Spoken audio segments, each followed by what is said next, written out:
Hi there, Sagittarius. Thank you for joining me for your monthly forecast for February.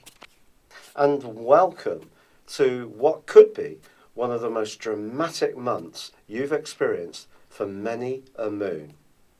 It begins with the sun in the part of your scope that's to do with ideas, your everyday existence and patterns, your interactions with your neighbours and your siblings even.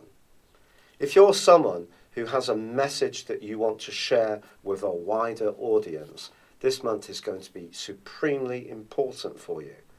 But it's not just about this month, because the two eclipses which occur in February are going to provide a backdrop for us all for the next half year. The story begins with the sun in the sign of Aquarius. Aquarius is a very democratic area. It's one which can see you enjoying interactions with people in perhaps quite an informal way.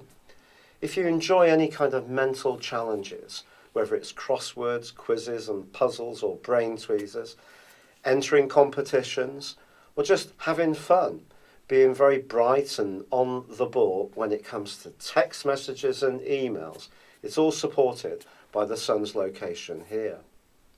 But Mars, the planet of drive and instant gratification, is in a fantastic location for you all month. It's in the sign of Aries, your sister fire sign.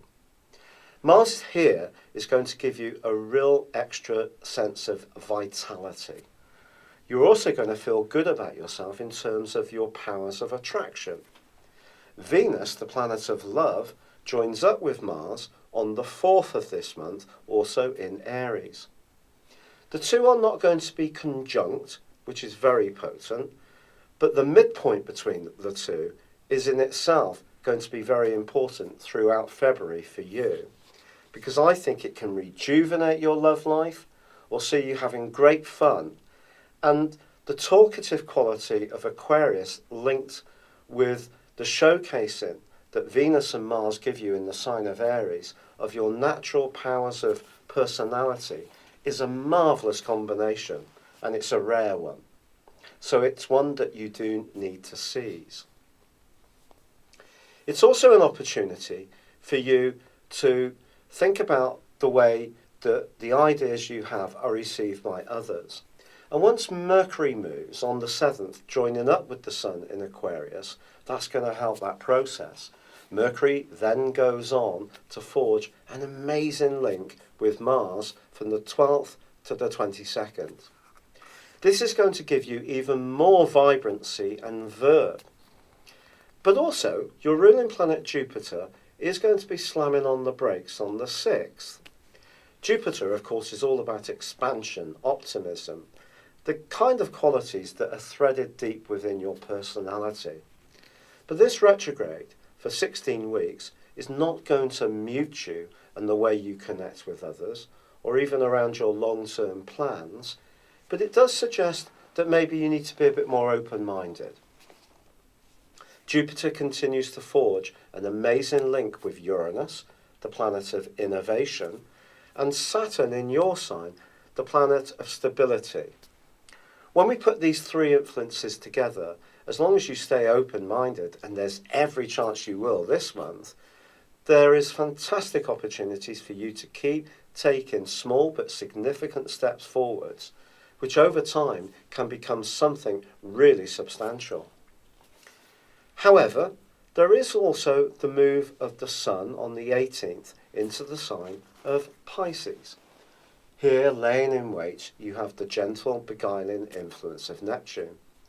Now, Neptune, it has to be said, has caused some mischief for us all over the last year, and by the time of the solar eclipse, which occurs on the 26th, it's going to be merging with the sun.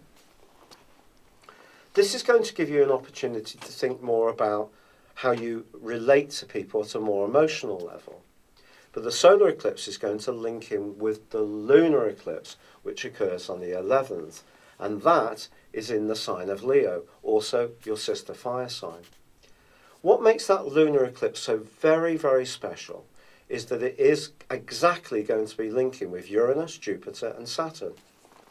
So the backdrop for this month and also for the next 6, I think is very expansive for you.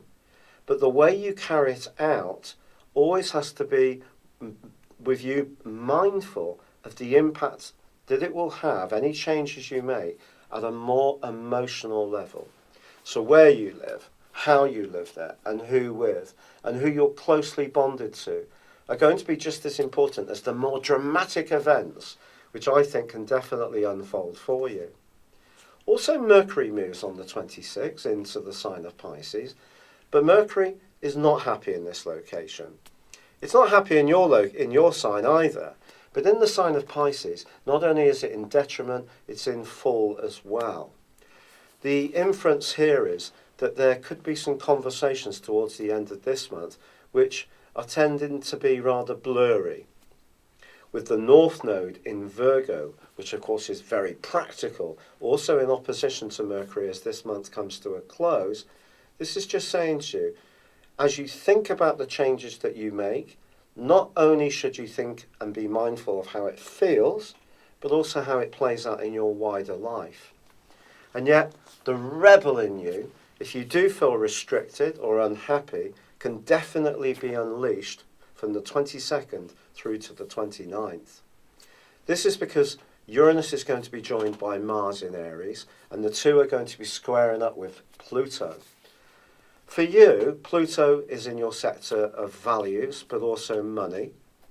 And it's possible that you may want to rebel against anyone's constraints or demands for you to construct your existence to suit their expectations. And that side of you, which is very much a free spirit, is going to be so strong that if you'd prefer to party and have a great time, then it could reach a tipping point.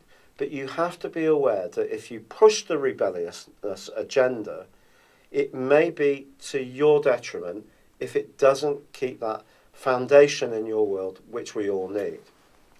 So for someone like you, who's very much a free spirit, and I can hugely relate to, because I have Mars in the sign of Sagittarius in my natal chart, and also because I'm an Aquarius, this is a month of tremendous opportunity to expand your horizons, your thinking, your activities, your circle of friends. Someone new could come into your world who you really have a frisson of attraction to. It can all be amazing stuff. But when we boil it all down, how does it feel? And how will it make you lead your life or enable you to lead your life in terms of your sense of security at its very base? And those are the guiding principles, not just for February, but for the next 6 months. It's been a real pleasure being with you. Thank you for joining me. Good luck and goodbye for now.